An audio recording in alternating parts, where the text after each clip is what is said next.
자, 오늘 12강인데 사실은 11강이라 하지만 12번째 강의가 되겠습니다. 골로새서인데, 골로새서는 사도 바울이 예수님의 부활을 증거하다가 기독교의 적대적인 세력들에게 잡혀서 로마 옥중에서 기록한 책입니다. 옥중서신이라 그러죠. 골로새서는 바울이 개척한 교회가 아닙니다. 골로새 지역에 세워진 교회인데, 바울이 직접 골로새소에 가서 복음을 전하여 교회를 세운 교회는 아니었고, 아마 바울 외에도 수많은 초대교회 은혜 받고 성령 받고 사명 받은 사람들이 가는 곳곳마다 주 예수의 복음을 전했고, 그 주 예수의 복음을 듣게 된 사람들이 모여서 교회를 이루었는데, 아마 골로새 지역에도 주 예수의 복음이 증거되고 그 복음을 통해서 구원을 받게 된 하나님의 사람들이 모여서 골로새 교회가 세워진 겁니다. 바울이 직접 세운 교회는 아니라고요. 데살로니가니 고린도니 빌립보니 이런 교회는 거의 다 바울이 직접 개척을 한 교회이고, 이 골로새 교회는 바울이 세운 교회도 아니고 이 골로새 교인들과 직접적으로 대면한 적이 없는 그런 교회인데, 어떻게 인연이 됐느냐?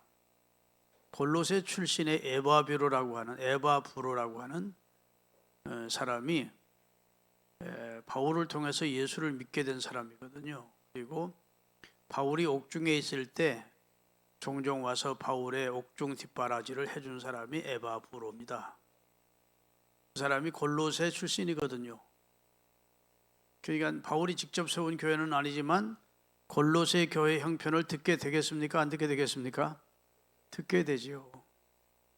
그래서 바울 사도님, 제가 속해 있는 골로새 교회는 지금 이렇습니다. 좋은 소식도 그리고 시험되는 소식도 알려주었겠죠. 그 가운데 이제 골로새 교회가 당면한 문제가 이단들이 들어와서 교회를 어지럽게 하는 중입니다. 다시 말해서 예수 그리스도에 대한 기독론이 불분명해서 그리스도가 정말 하나님의 아들이냐, 우리의 구주가 되느냐, 아니면 그리스도가 몸으로만 오셨느냐, 영으로만 오신 분이냐, 이런 그노시스단이나 이런 것들 때문에 골로새 교회에 신학적인 혼란이 있습니다. 이렇게 이야기를 했을 것이라는 겁니다. 그러니까 바울은 신학에 능한 사람이고 교리적으로 굳게 세워진 사람이니까 자기가 직접 세운 교회는 아니지만 그 교회의 신학적이고 교리적인 문제점을 알게 됐어요. 그래서 예수님은 이런 분이고 신앙생활은 이렇게 하는 것이고, 이런 것에 대해서 교훈할 필요를 느끼고 골로새서를 써서 에바브로디도를 통해서 보내는 것이 골로새서입니다. 배경을 들으셨으니까 아시겠죠? 직접 세운 교회는 아니지만 에바브로라는 신실한 바울을 돕던 성도를 통해서 골로새 교회 형편을 알게 된 바울이 그 교회에 신학적인 도움을 주기 위해서 기록해서 보낸 편지입니다. 이제 한번 같이 읽겠습니다. 서론입니다. 본서는 이단이 성행했던 골로새 교회를 바로 세우기 위하여 기록되었다. 바울은 본서신 전체를 통해서 그리스도인들이 예수 그리스도를 바로 알고 믿을 때 이 세상의 거짓된 지식과 가치관을 이길 수 있다고 역설한다. 오늘날 우리 교회가 직면하고 있는 영적 상황을 생각해 보면 초대교회 당시보다도 더 어둡고 부정적임을 발견하게 된다. 현대 교회는 외부적으로 골로새 교회가 직면했던 위험들보다 더 많은 이단과 세속 사상의 도전을 받고 있으며, 내부적으로 초대교회보다 더 심각한 갈등과 분열을 경험하고 있다. 이에 바울이 골로새 교인들에게 제시한 말씀, 곧 예수께 깊게 뿌리를 내리며 세움을 입어 교훈을 받은 대로 믿음에 굳게 서서 감사하는 신앙 생활을 해야 된다고 그들에게 요청하는 내용입니다. 지금 여기 말씀 읽은 대로 초대교회보다 지금 현대교회가 더 강력하고 위험한 그런 입장에 처해 있습니다. WCC라고 하는, 그리고 종교다원주의라고 하는, 그 다음에 자유진학과 신신학이라고 하는 것들이 계속 등장하면서 요즘은 모더니즘이 더 나아가서 포스트 모더니즘이라는 사상으로 인하여 아주 교회가 사수해온 복음의 순수성이 굉장히 위협을 받고 있습니다. 성경은 오류가 있는 내용이다. 성경 말씀이라고 해서 우리가 다 받아들이고 믿을 수 없다. 이런 궤변적인 그런 신학사상이 지금 창궐하고 있어요. WCC를 반대한 것은 보수 교단에서는 당연한 것인데 요즘 WEA라고 하는 것이 또 한국교회에 지금 큰 갈등을 야기하고 있습니다. 서초동에 있는 사랑의 교회라고 하는 우리 교단에서는 그래도 가장 큰 교회라고 할 수 있는 오정현 목사님이 뜬금없이 내년 10월 달에 WEA 총회를 자기 교회에서 하겠다. 그렇게 WEA를 유치함으로 인해서 교단은 교단대로 시끄럽고 한국교회는 한국교회대로 시끄럽습니다. 오정현, 네가 큰 교회를 목회하는 건 사실이지만 네가 교단장을 한 적이 있냐? 한국교회 한교총이나 한교회에 무슨 대표를 자격이 있냐? 왜 이렇게 신학적으로 문제가 되는 천주교조차도 다 받아들이고 있는 WEA를 우리 나라의 유치를 하는 일을 네가 하느냐 해서 한국교회 지금 질타를 받고 있는 입장입니다. 시골교회 담임 목사인 김철중 목사가 오정현 목사님의 신학사상을 다 알 수는 없지만 괜히 어리석은 일을 그분이 했구나 이런 생각이 듭니다. 괜히 평지풍파를 일으키고 긁어 부스럼을 만드는 일을 어리석게 그분이 했다 이런 생각이 들고, 그분의 동생이 오정호 목사님인데 작년에 우리 교단 총회장을 했습니다.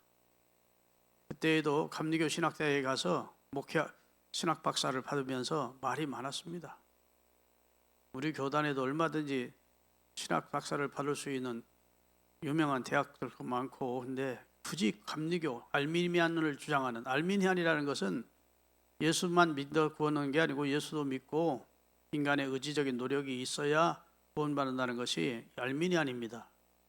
우리 장로교와는 맞지 않는 신학 사상이에요. 근데 거기 가서 굳이 학위를 받으면서 지금 한국, 그때도 엄청난 비난을 받았습니다.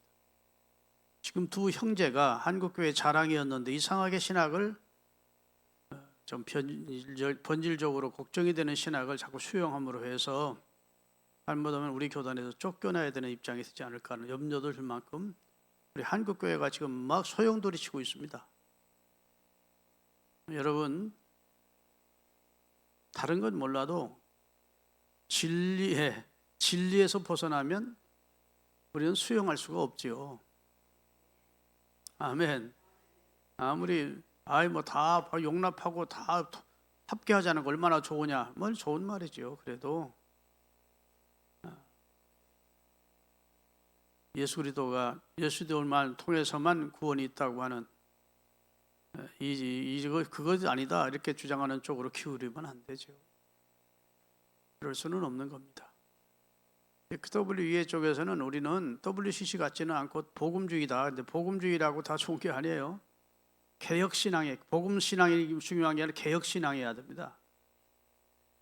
이건 좀 신학적으로 깊은 문제라서 여하튼 조금은 염려스러운 일을 그 형제가 지금 하고 있어서 그 양반이 곧 은퇴할 때가 됐으니까 일면에서는 사랑의 교회를 우리 교단 탈퇴해서 계속 목회를 하고자 해서 본인의 어떤 저의가 있는 행동이다 이렇게 염려하는 분까지 있는데 그렇지는 않을 것이 생각하지만 조금 판단이나 결정을 잘못한 것이 아닌가 이런 생각이 듭니다. 엉뚱한 분으로 지금 이야기가 됐는데 하여튼 초대교회도 이단적인 사상이 많았지만 골로새 교회도 그래서 이제 바울이 골로새서를 썼지만 지금도 한국 교회가 굉장히 소용돌이 속에 있다. 세계에서 들어온 여러 가지 신학 사상이 불온 신학이 한국 교회를 지금 많이 도전을 하고 있는데 우리가 11월 며칠이죠? 서울역 집회 17일이었던가? 그래서 어느 정도 그래도 한국 교회가 복음 신앙을 가지고 동성애를 반대하고 복음을 사수하려고 하는 한국 교회는 아직도 살아있구나 해서 많이 자부심도 가지고 자랑스럽기도 했는데 또 이렇게 이상하게 WC 이해를 받아들이면서 또 풍지풍발을 만드는 걸 보면서 한국 교회를 염려하는 분들은 지금 걱정이 많습니다. 왜 그런 어리석은 짓을, 그리고 본인이 무슨 대표성이 있는 사람이 아닌데 뭐 교단 대표를 한 적이 있어야지. 교단 대표를 했든지 총회장을, 그렇지 않으면 한교총이나 한교연이나 이렇게 여러 교단들이 모여서 하는 그런 연합체가 있거든요. 거기에 무슨 대표회장을 했다면, 그리고 지금 하고 있다면 그럴 수도 있겠지만 지금 한 교회, 큰 교회를 심호하는 한 개인 목사가 우리 한국 교회가 염려하고 있는 그런 총회를 유치하는데 본인이 툭 튀어나와서 그런 발언을 하면서 지금 좀 시끄러워지고 있어요. 자, 여러분, 골로새서 1장 15절에서부터 몇 절인 아주 중요한 내용입니다. 이걸 오늘 마음으로 받고 가셔야 돼. 이게 가장 중요한 골로새서 1장 15절 띄우겠습니다. 자, 1절 읽겠습니다. 다 성경 가져오고.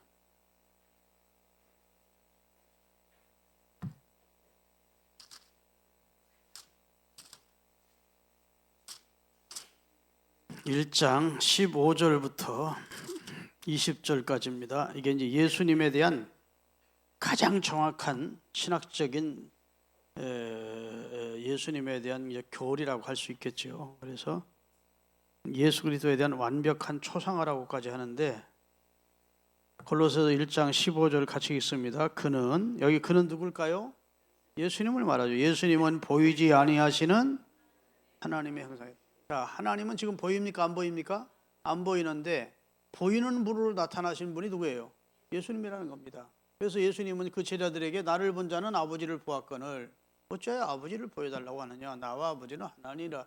하나님은, 성부 하나님은 보이지 않는 분이지만 하나님이 삼위일체 가운데 한 분이신 성령 하나님이 보이는 분으로 나타나신 겁니다. 그래서 아주 이 바울이 얼마나 신학적으로 분명하게 정립해 놓았는지 몰라요. 그는 보이지 아니하시는 하나님의 형상이요 모든 피조물보다 먼저 나신 자래요. 아브라함보다 먼저 있었고 아담보다도 먼저 있어서 예수님은, 믿습니까? 그래서 나는 태초요 상고니라 했어요. 그러니까 태초 때부터 계신 분이고 상고적부터 계신 분이라는 거예요. 자, 모든 피조물들보다 먼저 나신 자요 그래 놓고 16절 만물이 그에게서 창조되되, 그가 누구라고요? 만물이 성부 성자 성령 곧 성삼위 하나님께로부터 창조되되 하늘과 땅에서 보이지 아니하는 영적 존재인 천사 뭐 이런 영적 존재, 보이지 아니하는 것들과 보이는 것들과 보이지 않는 것들과 혹은 왕권들이나 주권들이나 통치자들이나 권세자들이나 만물이 다 그로 말미암고 그분을 위해서 창조되었고 그가 또한 만물보다 먼저 계시고 만물이 그 안에서 함께 섰느니라. 그는 몸인 교회의 머리시라. 그가 근본이요 죽은 자들 가운데서 먼저 나신 이시니 이는 친히 만물의 으뜸이 되려 하시며 아버지께서는 모든 충만으로 예수 안에, 그 아버지가 누구죠? 하나님이죠. 하나님이 누구 안에 거하신다고? 충만하게 예수 안에 충만히 거하시고 그의 십자가의 피로 화평을 이루사 만물 곧 땅에 있는 것들이나 하늘에 있는 것들이 다 그로 말미암아 자기와 화목하게 되기를 기뻐하심이니라. 그래서 예수님이 어떤 분이고 이 세상에 오신 목적이 무엇이고 그분은 언제부터 계신 분이고 그분이 하신 일이 무엇인지를 정확하게 신학적으로 정립해 놓은 내용이 골로새서 1장 15절에서 20절입니다. 다시 한번 읽어보십시다. 자, 다 같이 시작. 그는 보이지 아니하시는 하나님의 형상이시요 모든 피조물보다 먼저 나신 이시니 만물이 그에게서 창조되되 하늘과 땅에서 보이는 것들과 보이지 않는 것들과 혹은 왕권들이나 주권들이나 통치자들이나 권세자들이나 만물이 다 그로 말미암고 그를 위하여 창조되었고 또한 그가 만물보다 먼저 계시고 만물이 그 안에 함께 섰느니라. 그는 몸인 교회의 머리시라. 그가 근본이시요 죽은 자들 가운데서 먼저 나신 이시니 이는 친히 만물의 으뜸이 되려 하시며 아버지께서는 모든 충만으로 예수 안에 거하게 하시고 그의 십자가의 피로 화평을 이루사 만물 곧 땅에 있는 것들이 하늘에 있는 것들이 그로 말미암아 자기와 화목되게 되시기를 기뻐하십니다. 신학을 공부할 때는요, 첫째는 신론, 인론해요. 인간론, 그다음에 기독론, 그다음에 성령론이라고 하는 구원론을 배웁니다. 그다음에 여러 가지 이제 공부가 있는데 오늘 기독론을 정립해 놓은 예수님이 어떤 분이냐 하는 것을 정확하게 바울이 골로새 1장 15절에서 20절까지 말씀을 해 놓은 것입니다. 자, 그러면 여기 저자는 바울입니다. 그리고 기록 연대는 AD 62년경으로 봅니다. 추후 62년. 기록 목적을 같이 읽겠습니다. 사도 바울이 본서신을 기록하게 된 가장 직접적인 목적은 에바브로가 당시 골로새 교회에 침투한 혼합주의적인 이단의 위험성에 대해 보고하자 이에 대한 대응책, 해결책을 마련하는 데 있었습니다. 그래서 예수를 바로 믿고 알고 신앙생활할 것을 권면한 그런 기독론이라고 할 수 있습니다. 그 다음에 신학적 주제입니다. 본서신은 1장 15절에서 20절에 그리스도에 대한 찬미를 중심으로 기독론을 전개시키고 있는 바, 본서의 기독론은 로마서 8장 31절에서 39절, 고린도전서 8장 6절에 나오는 기독론보다 훨씬 더 뛰어나다. 이와 관련하여 혹자는 본서를 바울이 그린 예수 그리스도에 대한 완벽한 초상화라고 말했다. 특히 본서에 나타난 기독론은 그리스도의 신, 인, 양성을 부정하는 그릇된 가르침과 이단 사상을 불식시키고자 하는 본서의 기록 목적과 긴밀한 연관이 있습니다. 신, 인, 양성을 가지고 오신 분이라는 거죠.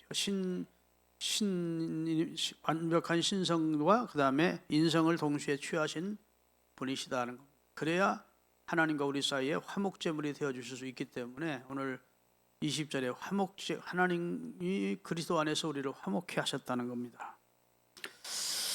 그 다음에 예수 그리스도의 절대적 우월성과 전능하심을 선언하는 1장 15절에 20절의 기독론적 대용을 살펴보면 예수 그리스도는 하나님의 아들이요 그리스도의 믿음의 대상이요 구속자이시다.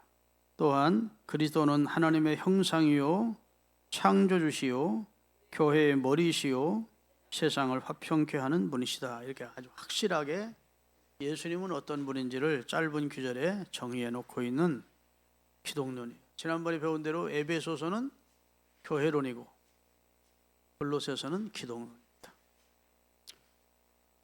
그 다음에 넘기십시다. 데살로니가 전서입니다. 바울 서신 중에서 가장 먼저 기록됐을 것이라는 것이 성경학자들의 주장입니다. 데살로니가에 세워진 교회에 바울이 13권의 편지를 서신을 보내는데 제일 먼저 보낸 서신일 것이다 하는 겁니다. 아주 박해가 심했던 그런 데살로니가 도시 안에서 디모데로부터 데살로니가 교회의 소식을 듣게 돼요. 여러분, 바울이 로마 옥중에서 있을 때도 그렇고 또 로마 옥중에 있지 않고 고린도나 에베소나 이런 데서 사역을 할 때 바울을 도왔던 동역자들이 많이 있었습니다. 그 가운데 디모데도 있었고 디도도 있었고 누가도 있었고 마가도 있었고 데마도 있었고 수많은 동역자들이 있었지요. 그들을 통해서 그들은 이제 순회 전도를 하고 그다음에 바울이 세운 교회에 목회하라 파송을 바울이 했습니다. 내가 지금까지 선교해서 세운 교회 네가 잠시 동안 그 교회를 목회를 해라. 몇 년 동안 그 목회한 다음에 다시 바울에게로 합류하면 그 교회 형편이 이렇습니다 하고 보고를 듣지 않겠습니까? 그러면 거기에 대한 대응하는 신학적인 문제가 있으면 정립해서 편지를 보낸 겁니다. 그런데 여기는 디모데로부터 데살로니가 교회가 심한 박해를 세상으로부터 권력자들로부터 예수 믿는다고 엄청난 핍박을 받고 있다는 내용을 듣게 됐습니다. 그런데도 데살로니가 교회 성도들이 믿음을 지키면서 아름다운 신앙생활을 하고 있다는 것을 알게 되고 그래서 먼저 그들을 칭찬하고 격려하면서 핍박을 두려워하지 말라는 내용입니다. 데살로니가 전서 1장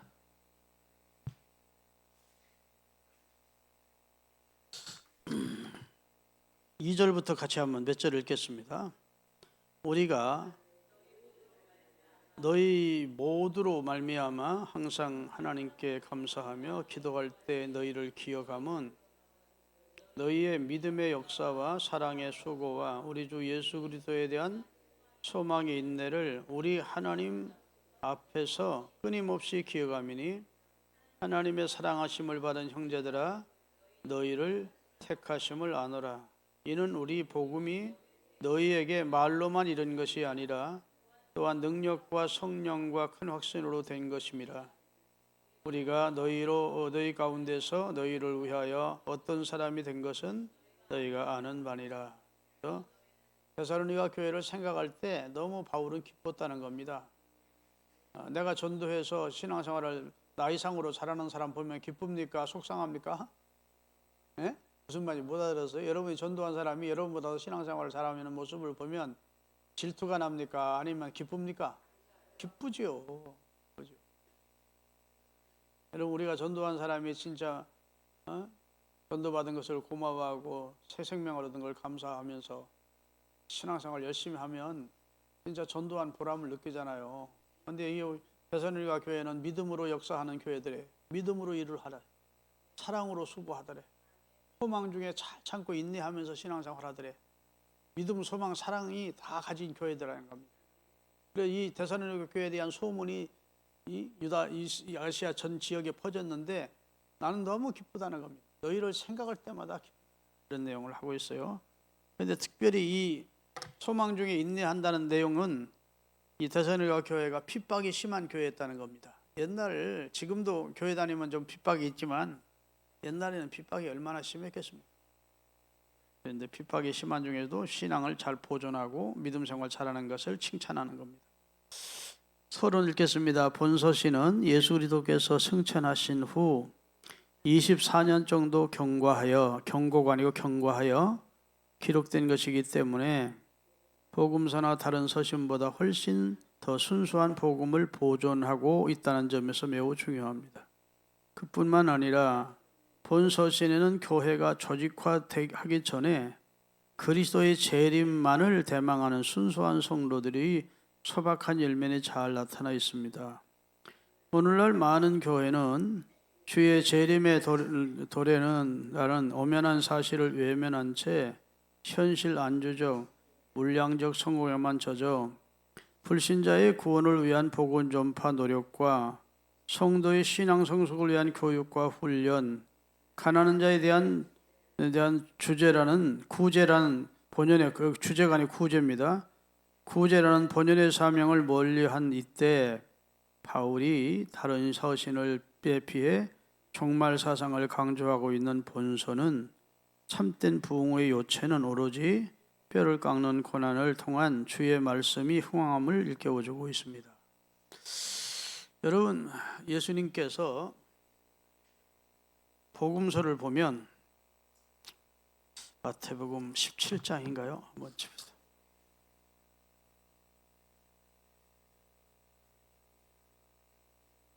마태복음 16장 마지막 절. 마태복음 16장 마지막 절 28절입니다. 예수님이 제자들에게 하신 말씀이에요. 다 같이 진실로 너희에게 이르노니 여기 서 있는 사람 중에 죽기 전에 인자가 그 왕권을 가지고 오는 것을 볼 자들도 있느니라. 자, 이 말씀이 초대교회 성도들에게는 굉장히 오해를 하는 말씀이 됩니다.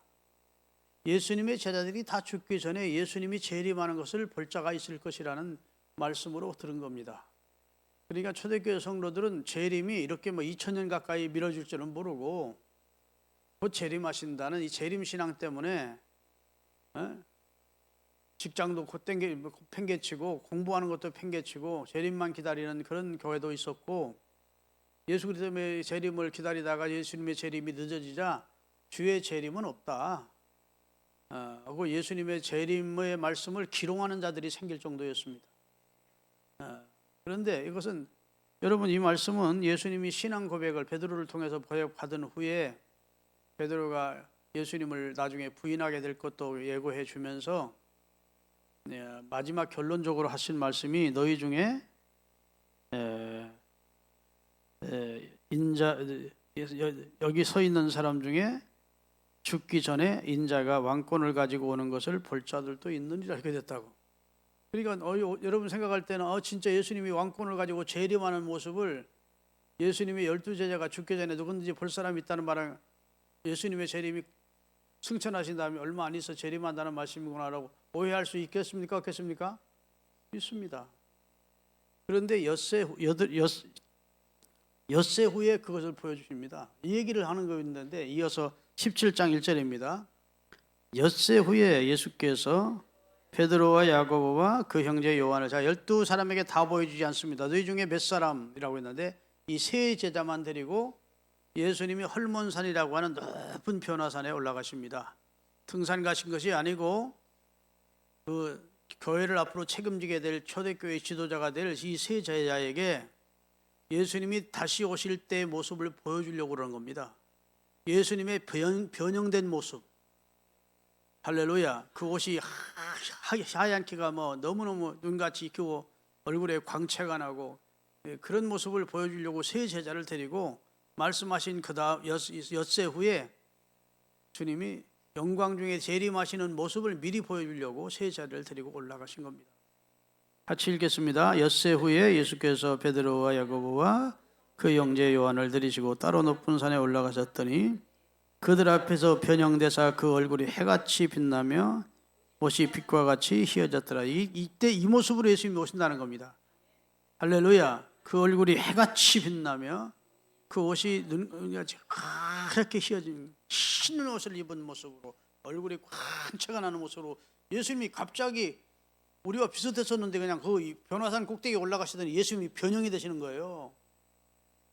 제자들이 얼마나 놀랐겠습니까? 3절입니다. 그때 모세와 엘리야가, 이미 수천 년 전에 죽고 수백 년 전에 죽은 모세와 엘리야가 나타나더래. 이미 죽은 분들인데 그들이 나타나서 예수님과 더불어 서로 대화하는 모습을 이 세 제자가 변화산 꼭대기에서 본 겁니다.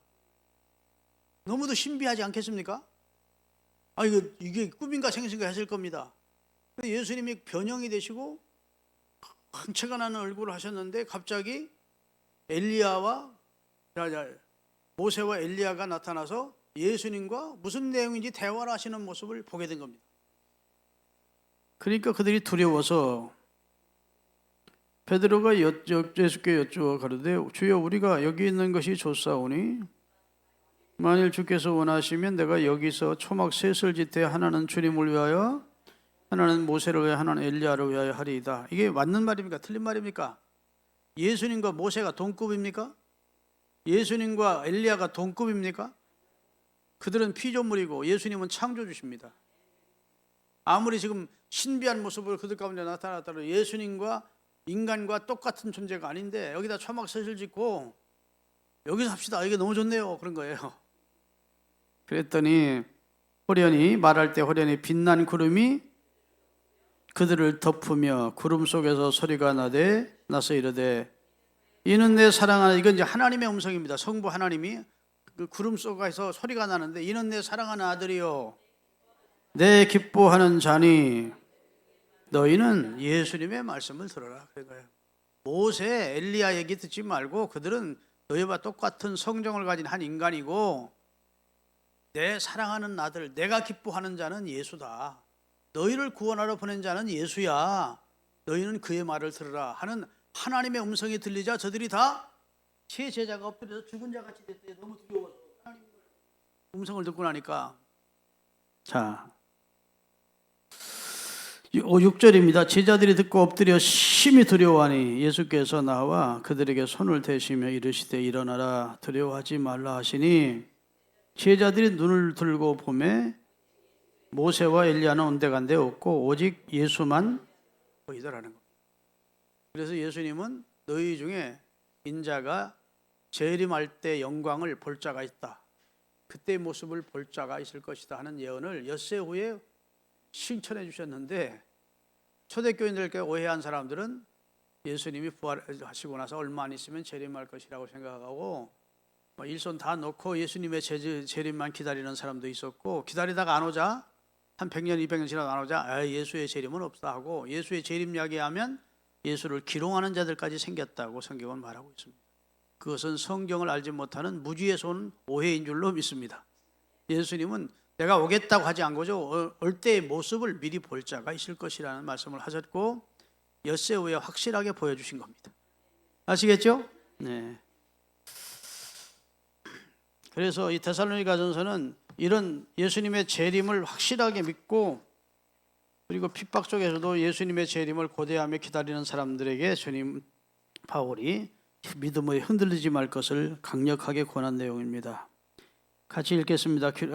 이거 저자는 바울이고 기록 연대는 AD 52년에서 53년입니다. 예수님 부활하시고 승천하신 다음 약 22년 내지 23년 지난 후에 바울이 기독교인으로 변화된 다음 데살로니가 교회를 개척하고 그의 소식을 디모데로부터 듣고 보낸 편지입니다. 자, 기록 목적입니다. 다 같이 바울은 디모데가 보고한 내용에 자극을 받아 본서신을 기록하게 됐습니다. 디모데가 보고한 내용들은 다음과 같이 요약됩니다. 첫째, 데살로니가 교인은 맹렬한 반대에도 불구하고 신앙생활을 잘 알고 있습니다. 둘째, 그러나 교회 내에 바울의 명성을 훼손하고 바울의 성실성을 의심하는 대적도 있습니다. 바울은 사도가 아니야 라고 바울에 대해서 그 사도성을 인정하지 않는 사람들이 있습니다. 이렇게 또 보고를 한 것이죠. 그 다음에 셋째, 데살로니가 교인 중 어떤 사람은 그리스도의 재림 시 죽은 성도는 어떻게 될 것인지에 대해 많은 의혹을 갖고 있습니다. 그리스도가 재림할 때 죽은 사람들은 그럼 어떡하냐? 살아있는 사람들은 예수님의 재림을 맞더라도 죽은 사람은 어떡하냐? 이렇게 이제 신학적으로 배운 것이 없으니까 그거에 대해서 의문을 가진 사람도 있습니다. 이렇게 명명한 거예요.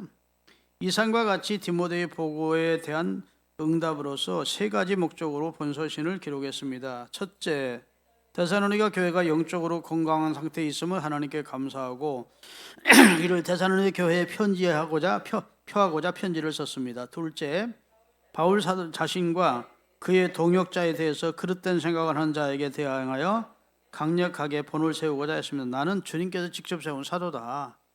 나 사도 아니라고 하는 사람들 그런 말 하지 마라 이런 것이죠. 나는 내 임의대로 일하지 않고 하나님의 뜻을 쫓아 일하는 사람이다. 셋째, 데살로니가 교인들이 가진 잘못된 종말관을 시정함으로써 데살로니가 교회를 굳게 세우고자 했습니다. 잘못된 종말관을 가지고 있으면 안 되죠. 성경적 종말론을 가지고 있어야 되기 때문에 종말이 어떻게 되고 그리스도의 재림 시에 그리스도 안에서 먼저 죽은 자들이 일어나고 천사장의 나팔과 함께 주님이 나오실 때 살아있는 자들도 호련히 변화돼서 주님을 영접하게 될 것이라고 성경은 말씀해주고 있습니다. 신학적 주제입니다. 본서신에는 하나님이 유일하시고 참되신 분으로 모든 것을 인도하신다는 신론과 그리스도는 본질적으로 하나님과 동등하다는 기독론이 나타납니다. 또한 본서신에는 환난 중에도 기쁨을 주시는 성령에 관한 언급과 예수께서 죽으심으로 성도들이 구원을 얻게 되었다는 구원론을 기록하고 있습니다. 여기 속에 신학적으로 아주 교리적으로 중요한 내용이 신론, 기독론, 그 다음에 성령론, 그리고 구원론을 가르고 있다는 겁니다. 그 다음에 좀 넘어갑시다. 그러나 본서신의 중심이 되는 신학적 주제는 종말론이다. 특별히 본서신에는 그리스도의 재림 시에 나타날 현상이 기록되어 있으며 이를 요약하면 다음과 같습니다. 첫째, 그리스도께서 재림하시면 제일 먼저 죽은 자들이 부활하여 그리스도를 영접한다. 여러분, 우리 서울신흥교회 수목장이 여기 얼마 멀지 않은 곳에 있는데 유리 시신을 갖다가 화장을 해서 그 유골을 갖다가 석회하고 모래하고 좀 섞어가지고 땅 속에 안장을 합니다. 그냥 그 전에 유골만 안장을 했더니 거기 막 유골이 영양가가 있나 봐요. 막 군뱅이들이 그 유골을 다 파먹고 막 군뱅이들이 올라오고 그래서 안 되겠다 싶어가지고 다른 수목장 어떻게 하나가 말아봤더니 여기 석회에다가 모래를 섞어서 유골과 함께 하면 그런 것들이 못 덤빈대요. 그래서 이제 그렇게 해서 안장을 하는데, 그러면 예수님이 재림할 때 그들이 어떻게 살아나냐는 거예요. 네? 여러분, 성경에 보면 바다는 그 바다에서 죽은 자들을 내놓을 것이고 그리스도가 재림하면 바다가, 그 다음에 땅은 거기서 죽은 자들을 다 내놓을 것이고 그랬는데, 천지와 만물을 말씀으로 창조한 분이라면 할 수 있겠습니까? 없겠습니까?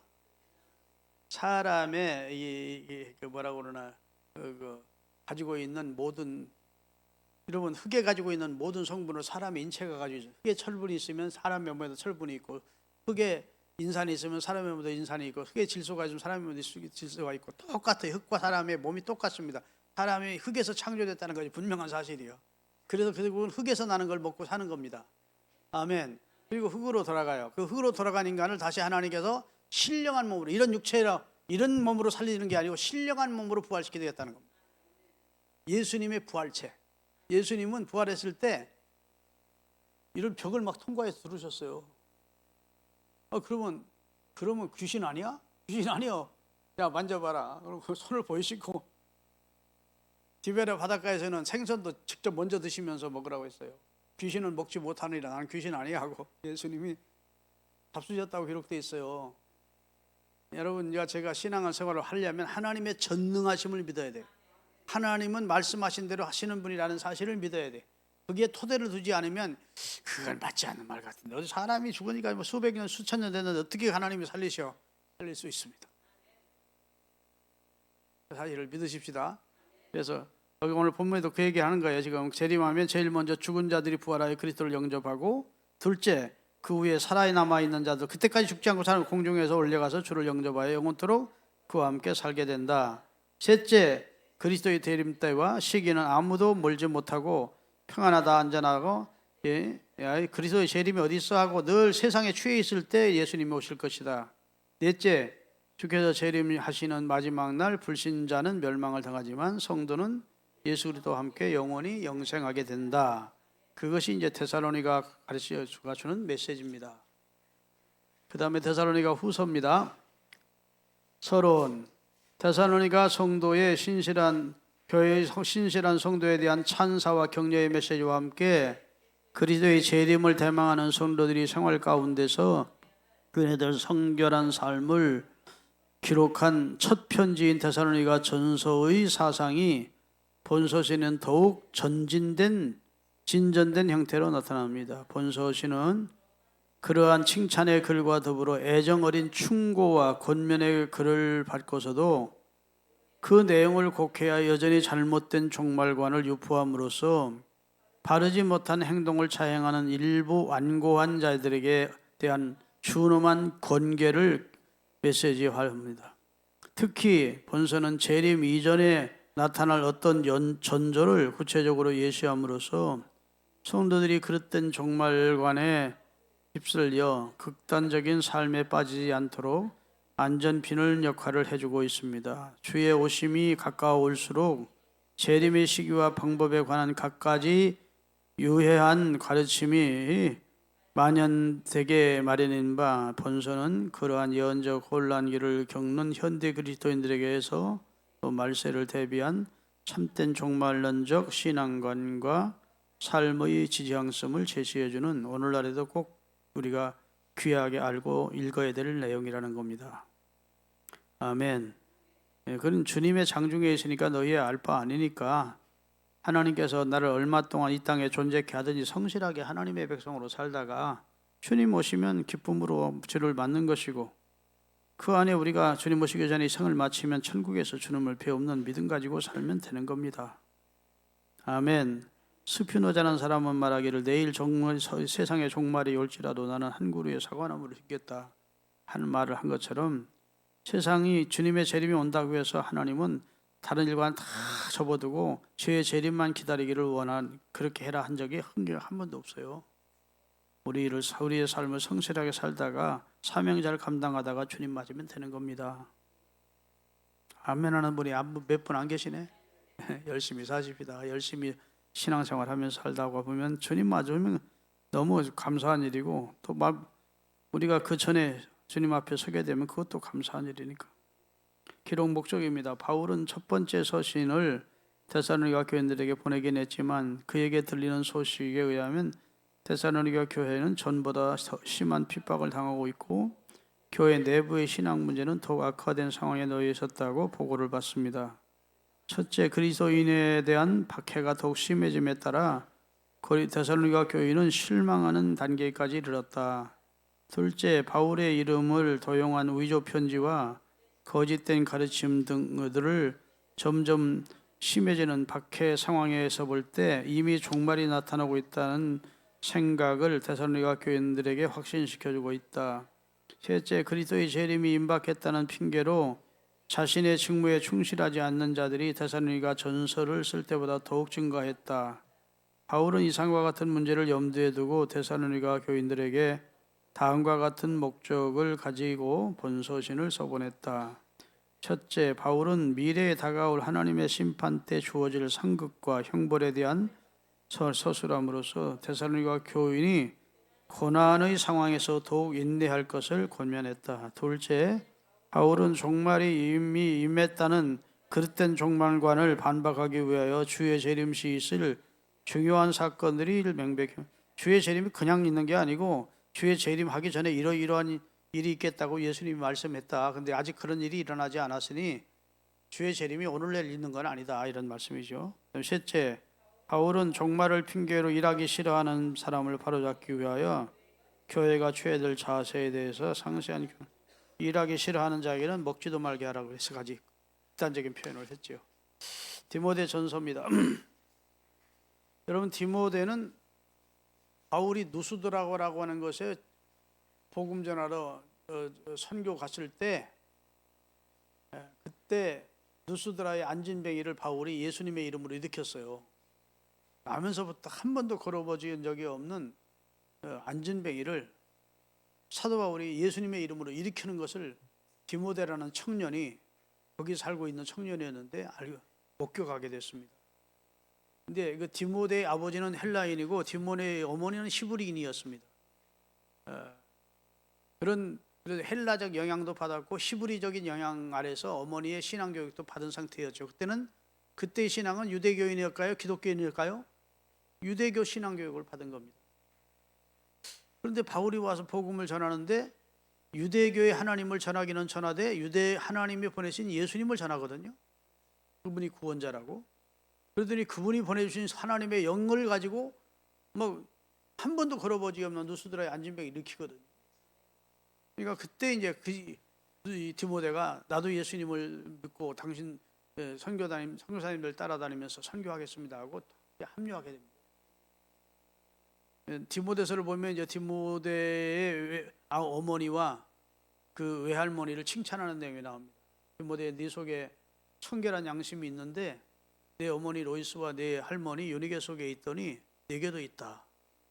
너는 참 신앙생활하기에 좋은 본성을 가지고 있는 좋은 성품을 가지고 있는 사람이다.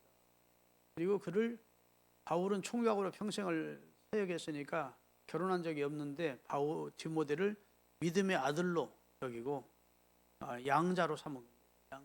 그래서 바울은 디모데와 디도라고 하는 사람을 양자 삼았습니다. 아들로 표현을 하죠. 한번 읽겠습니다. 본서는 디모데후서, 디도서와 함께 목회 서신입니다. 이들이 목회를 하는 목회자들이었기 때문에 이런 사람은 장로로 세워라, 이런 사람 집사로 세워라, 목회할 때 어른들을 대할 때는 아버지처럼 대하고, 어머니 부녀들을 대할 때 어머니처럼, 젊은 여성을 대할 때는 내 여동생처럼 뭐 이렇게 하면서 목회를 어떤 마음으로 해야 될 것을 가르쳤어요. 그래서 목회 서신입니다. 신학교 가면 목회학이라는 실천 신학이 있는데 목회학입니다. 실상은. 이 서신들의 목회 서신으로 분류된 것은 형식상으로는 사적 서신이지만, 개인에게 보낸 편지지만, 내용상으로는 교회의 조직, 그리고 감독, 이단에 대한 경계, 교인들에 대한 윤리적 권면, 전반적인 교회 치리에 관한 목회 지침을 담고 있기 때문입니다. 본 서신의 수신자인 디모데는 당시 나이가 어렸고 소심하였으므로 예배소 교회에 목회하는 데 많은 어려움이 있었습니다.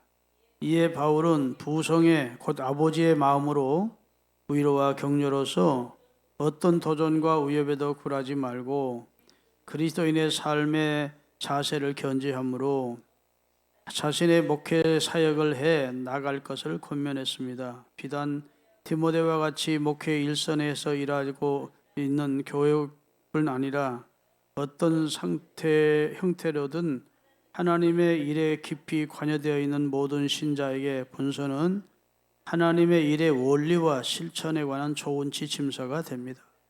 그래서 내 연소함을 업신여기지 못하도록 또 함부로 처신하고 함부로 행동하고 함부로 말하면 안 된다. 근신하면서 그러면서 내게 맡기신 직무를 감당해라. 이런 아주 따뜻한 마음으로 아들을 구원하듯이 디모데 목사에게 목회적 지침과 교훈을 주는 내용이에요.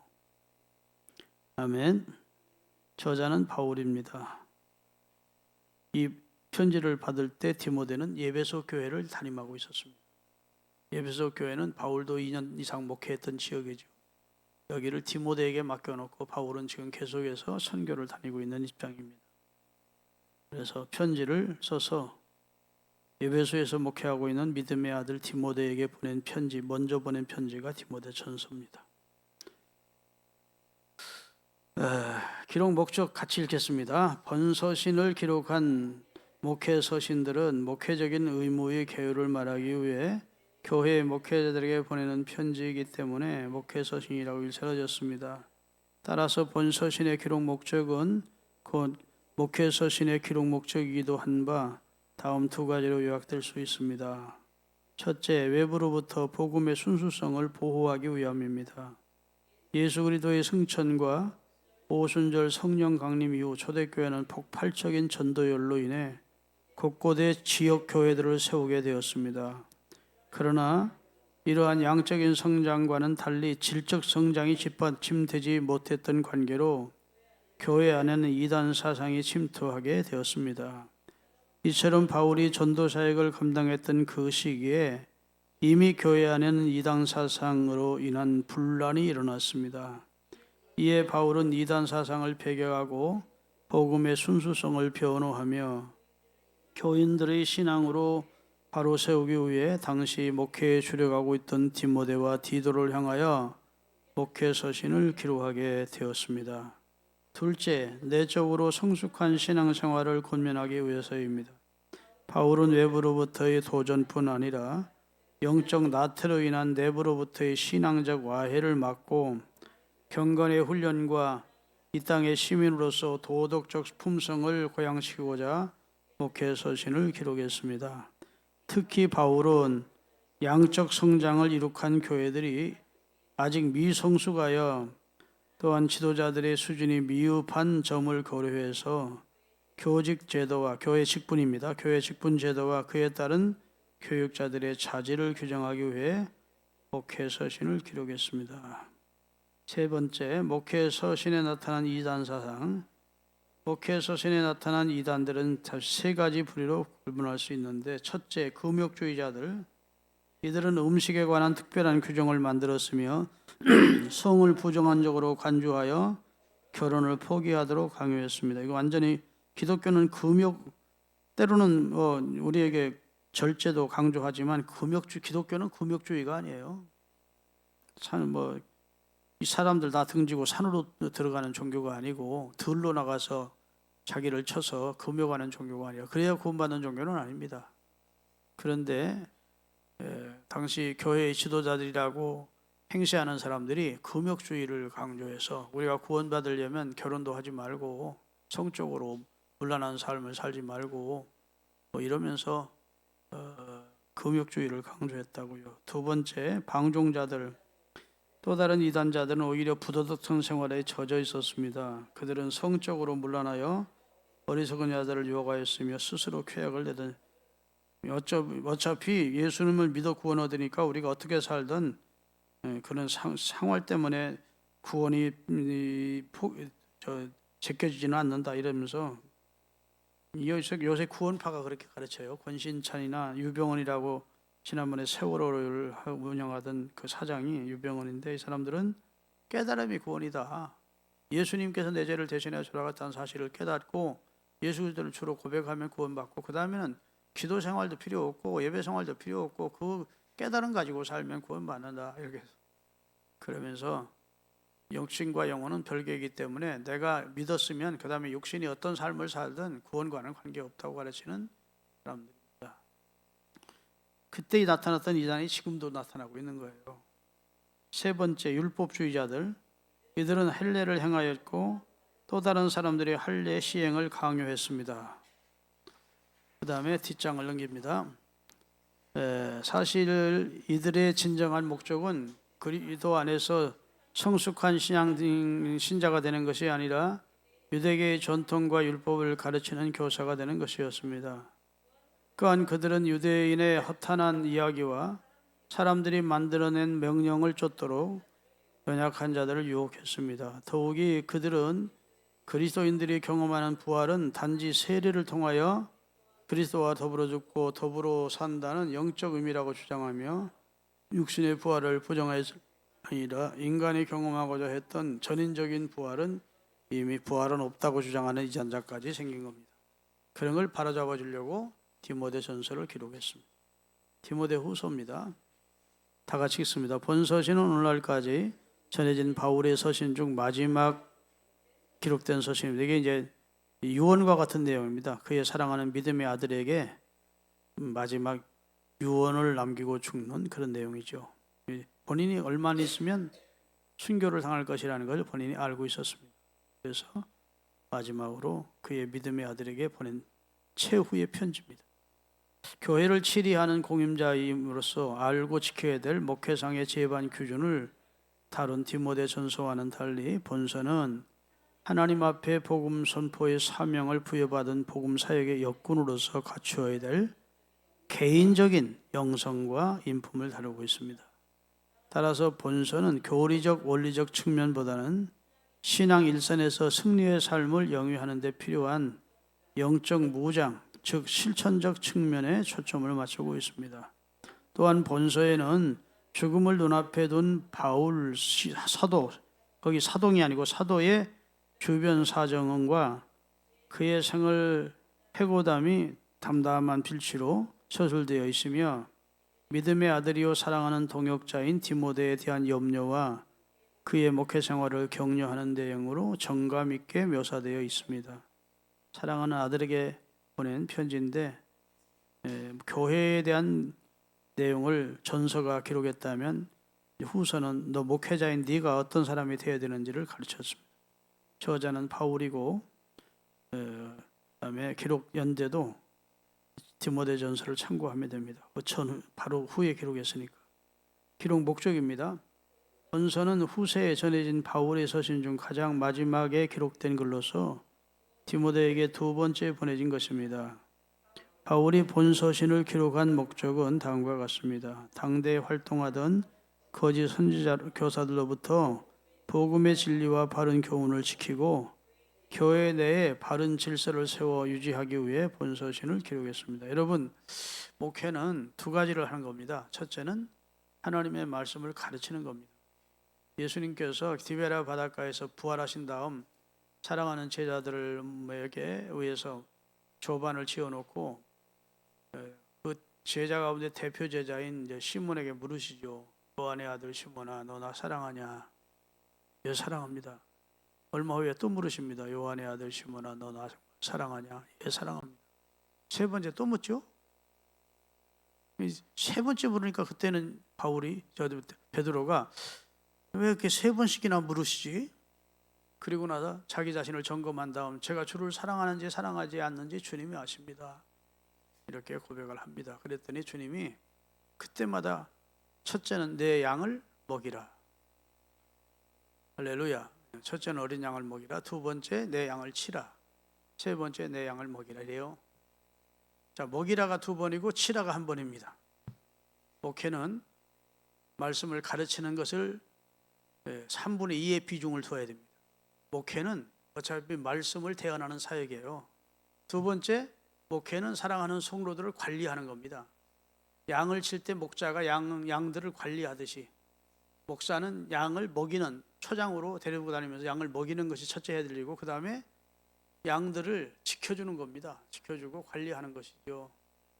그래서 목회는 양육이 3분의 2, 그 다음에 행정이 3분의 1입니다. 말씀을 잘 전하는데 교회는 그냥 행정을 잘 못하는, 정치를 잘 못하는 목사님들이 있어요. 그래서 막 교회가 날마다 싸우고 분열하고. 이것은 하나님의 은혜를 구해야 됩니다. 하나님, 제가 교회를 잘 칠 수 있도록, 양무리를 잘 인도할 수 있도록, 할렐루야, 잘 지도하고 잘 칠 수 있도록 제게 양을 잘 치는 은혜를 주십시오. 해야 되고, 첫째는 말할 것 없이 양을 먹이는 일, 하나님의 말씀을 잘 전하는 일을 해야 되는 거예요. 그런데 오늘 본문에 보면 첫 번째 우리가 답이 지 교회 내에 바른 질서를 세우기 위해서 서신을 기록해요. 이 바른 질서는 바로 교회를 치는 일을 말합니다.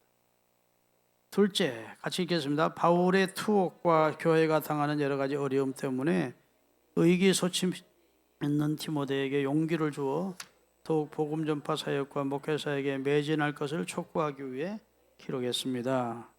세 번째, 로마 감옥에 투옥되어 외로이 자신의 최후의 날을 기다리는 바울은 그가 사랑하는 믿음의 아들 디모데를 만나 위로와 사랑의 교제를 나눌 수 있게 되기를 간절히 소망했기 때문에 너 어서 속게 되기를 오라고, 너 한번 보고 죽겠다는 입장이죠. 그런 사적인 내용도 기록되어 있습니다. 네 번째, 추위가 엄속해 오는 감옥 속에서 드로아에 두고 온 겉옷과 책을 양피지 문서가 필요했기 때문에 바울은 네가 올 때 드로아에 내가 남겨두고 왔던 꼭 겉옷을 가져와라, 외투를 가져오라는 것이죠. 그 다음에 책도 가져와 달라, 이렇게 부탁하는 내용이 기록되어 있습니다. 그 다음에 마지막으로 디도서입니다. 같이 읽겠습니다. 본 서신은 바울이 그레데 섬에 남아 목회하고 있는 젊은 동역자 디도에게 보낸 편지로서 디모데 전후서와 함께 목회서로 불립니다. 특히 본서는 내용상으로는 디모데 전서와 비슷하며 목회 서신 중 가장 이론적이며 신학적입니다. 당시 그레데는 그 주변에 만연했던 천박한 사회 풍습에 물들어 도덕적으로 문란한 상태에 놓여 있었을 뿐이라 거짓 교사들에 의해 은혜의 복음이 잘못 해석되어 구원은 일상생활의 행위와 무관하다는 생각이 신자들을 지배하고 있었습니다. 그런 연고로 바울은 어려운 상황에서 고군분투하고 있는 디도를 격려하고 장로로서의 그의 권위를 강화시켜 줌으로써 그레데 교회의 질서를 바로잡고 그곳에 바른 신앙관을 정립시키기 위해서 본서신을 써보냈습니다. 이렇듯 거짓 교사들에 대한 경계의 말씀에 기초한 올바른 신앙과 실천을 강조하고 있는 본서는 AD 1세기경 지중해의 한 섬에 존재했던 그레데 교회뿐 아니라 2000년이 지난 오늘날의 성도들에게도 교회 생활 및 사회생활에 타당한 규범을 생동감 있게 제시해주고 있습니다. 교회에 있으면 여러분 꼭 디도서를 한번 읽어보세요. 참으로 좋은 책입니다. 바울이 기록했습니다. 그 다음에 언제 기록했냐, 추후 AD 66년경에 기록했다고 말합니다. 기록 목적 읽고 오늘 마칩니다. 본 서신에 기록될 당시의 그레데 교회는 상당히 혼란스러웠고 믿음의 선한 행위가 없었기에 교회 내의 질서 확립과 바른 신앙관의 정립이 시급한 상태였습니다. 이렇게 혼란한 그리스도의 교회에서 목회하는 디도에게는 올바른 권면과 격려가 필요했습니다. 사도 바울은 디도에게 장로의 자격, 거짓 교사에 대한 취할 자세, 남녀노소에게 적용될 신앙 윤리, 복음의 내용, 신자의 국가관, 이단에 대한 태도에 관하여 자세히 기록을 해 보냈습니다. 이처럼 신앙인의 교회 생활과 사회 생활의 여러 규범을 제시하는 본서신은 물질과 권위를 말씀보다 더 중히 여기고 잘못된 지도자들과 각종 이단으로 어지러운 오늘날의 교회에도 동일하게 적용됩니다. 아멘. 그러니까 이제 짧게 지금 공부를 하지만 여러분이 이제 바라기는 꼭 성경을 읽을 때 배웠던 이런 내용들이 생각나기를 바라고 이건 목회하는 목회자들에게 주신 말씀이구나. 목회서신. 이것은 바울이 옥중에서 그의 사랑하는 교회와 너 성도에게 보낸 편지구나. 이런 것만 알아도 큰 도움이 될 겁니다. 사도행전을 읽을 때는 이것은 초대교회가 어떻게 시작됐고 발전해 갔는지를 기록한 내용. 복음서는 예수님의 출생에서부터 그의 죽음과 부활을 기록한 내용이다. 이렇게 알고 믿으면 배우는 공부가 될 겁니다. 아멘. 10권이가 남았는데 다음 마지막이니까 그냥 다음 10권 하고 그리고 수료식을 갖도록 하겠습니다. 오늘 반장님이 못 나왔으니까 내가 눈으로 여러분을 체크해서 나중에 출석부에다 체크를 해놓겠습니다. 그래 출석부 좀 갖고 오세요.